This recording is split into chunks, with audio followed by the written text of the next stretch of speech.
নমস্কার বন্ধুরা, আমার শহরের শখের ছাদ বাগানে কিছু জিনিস দেখানোর জন্য আমি ভিডিওটা আপলোড করলাম। যেমন এটা 500 লিটার ট্যাঙ্কি কেটে মাঝখানে পালং শাক আর পুরো চারি সাইডে দিয়েছি পেঁয়াজকালি।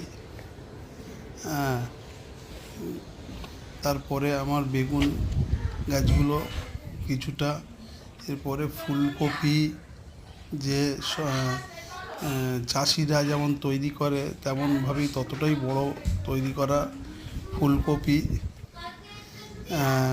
কিছু ফুলকপি তৈরি হয়েছে এবং বিট গাছ লাগানো হয়েছে এবং ওটা আমার রিজার্ভার। আর বাঁধাকপিও তৈরি করেছি কিছু টবে, সবই আমার টবে, ফুলকপিটাও টবে। সব কিছু যেমন মাটিতে হয় খেতে, তেমনই এটাকে আমি করেছি ছাদে, শখের ছাদ বাগানে। টমেটো গাছে সব টমেটো ধরেছে। লঙ্কা গাছটা দেখুন, লঙ্কা গাছে খুবই লম্বা লম্বা লঙ্কা হয়েছে এবং খুবই সুন্দর লঙ্কা এবং সতেজভাবে সব কিছু সুন্দর গাছগুলো তৈরি হয়েছে।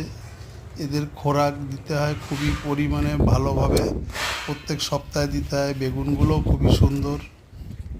আর আমার মাটি কিছু তৈরি করা আছে নিচে, আরও নতুন কিছু গাছ বসানোর জন্যে। এখানে আমার কুমড়ো হয়েছে, কুমড়ো হয়েছে এখানে, এবং আরও আমার সারের জায়গাগুলো, এবং এই দিকে আমার মাটিগুলো তৈরি করে আগে থেকে রাখতে হয় রোদ্দুরে, সেই কারণেই এটা করা। ফুলকপি, কালারিং বাঁধাকপি, এইভাবেই মোটামুটি আপনাদের এতে দেখানোর জন্যে রাখছি। চলুন, বাই, টাটা।